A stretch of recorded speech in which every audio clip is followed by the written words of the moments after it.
Arkadaşlar bugün Londra'da kapsül otel deneyimi yapacağız.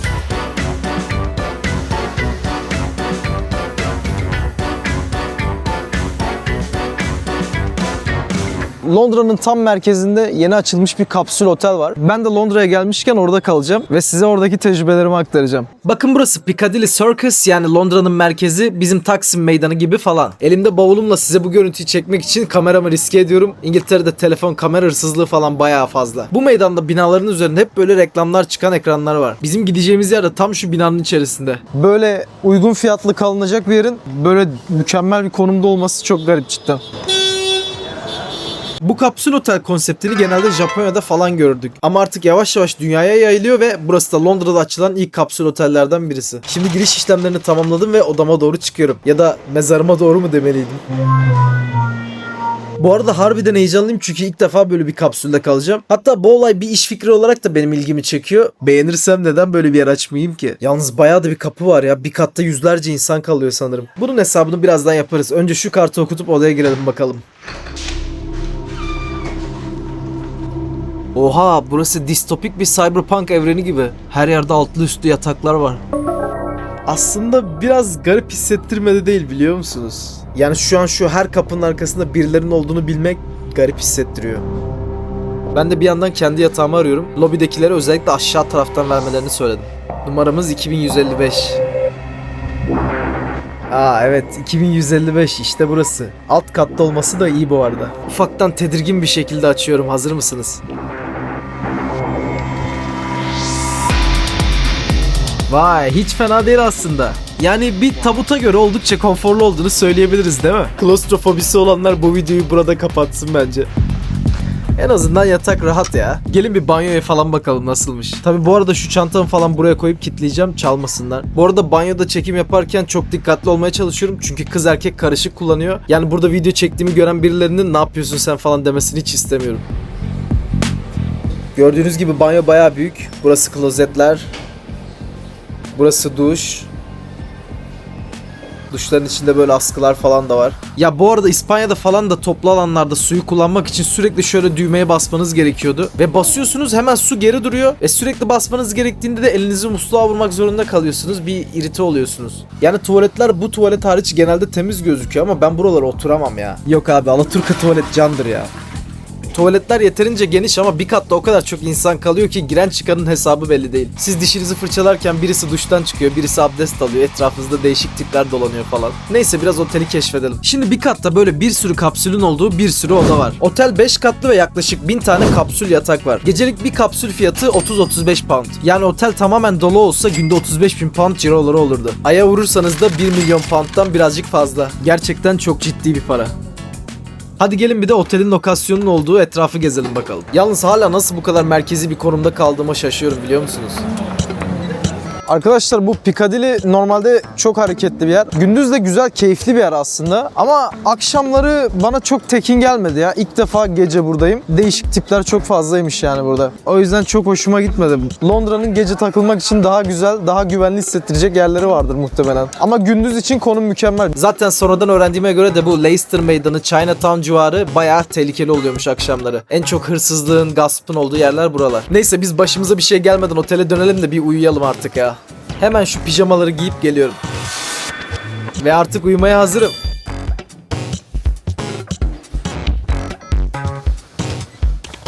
Bavulumu, ayakkabımı falan çalmasınlar diye buraya koydum. Bakın böyle de kilitliyorum. Bu arada ben bu kadar eşyalarımın güvenliğini önemsiyorum falan ama bakıyorum yabancıların hepsinin bavulu dışarıda. Ya ben çok fazla önlem alıyorum ya da bunlar çok rahat bize göre. Şimdi içeriye bakacak olursak aslında ben burada bayağı rahat uyurum. Havalandırması falan var burada. Yastık, yatak yumuşak. Burada şarj için yerler falan da koymuşlar zaten. Ben rahat uyuyacağımızı düşünüyorum burada açıkçası.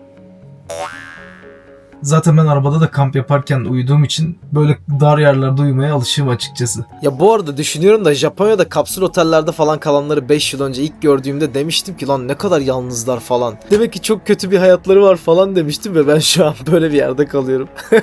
Şimdi her şey güzel hoş da ya yangın çıkarsa burada bir tane kapsül yansa hepsi yanar. Mantıken bir tribe girmedim değil şu an. Ama bakın burada yangın dedektörü var. Muhtemelen öyle bir durumda önlem almışlardır diye düşünüyorum. Bu işin de riskli yanı bu ama önlem alındıysa risk yok. Neyse bu saatte gidecek başka yerim de yok zaten. Her türlü burada uyumak zorundayım. Açıkçası gayet konforluyum şu an. Deliksiz uyurum muhtemelen. İyi geceler arkadaşlar.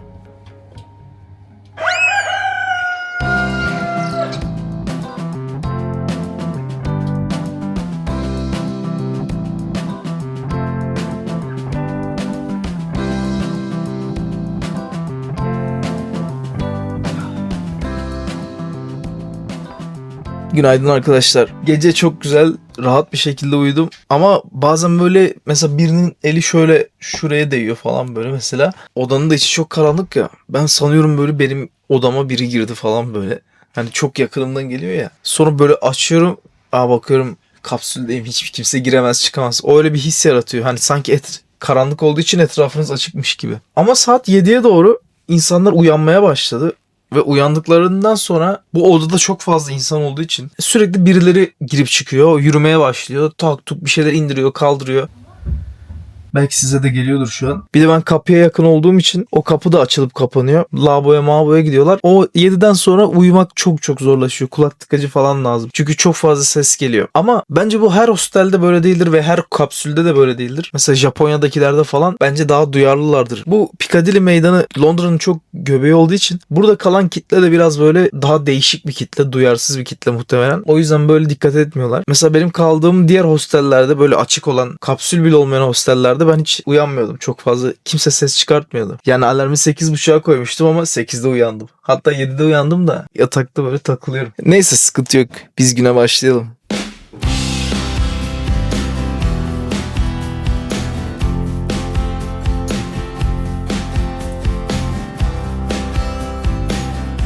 Yalnız herkes de kapsülünü boşaltıp gitmiş. Kimse kalmamış odada benden başka. Ama bakın bazılarının da hala bavulu bile dışarıda. Gideyim bir duş alayım bari kendime geleyim. Bu arada söylemeyi unuttum ama kapsülün içerisi temiz hissettiriyordu, öyle pis değildi. Ve yani açıkçası bir kapsül otel fikri bence çok güzel. Ama benim böyle bir otelim olsaydı mesela daha fazla yalıtıma önem verirdim. İnsanlar daha konforlu uyurlardı. Yine de tekrar kalır mıydım? Evet kalırdım. Hadi ben bir duş alayım sonra dışarıda konuşalım. Nefret ediyorum senden ya, düğmeli duş başlığı. Seni unutmayacağım 2155 numaralı kapsül. Burada kalan olursa beni hatırlasın.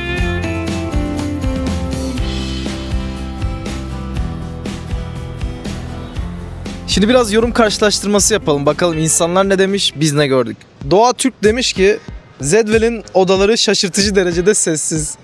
Yani bence değildi. Karışık odada kalmama rağmen dışarıdan en ufak bir gürültü duymadım. Vallahi ben duydum. Yatak konfor açısından gerçekten üst düzeydeydi. Bu doğru.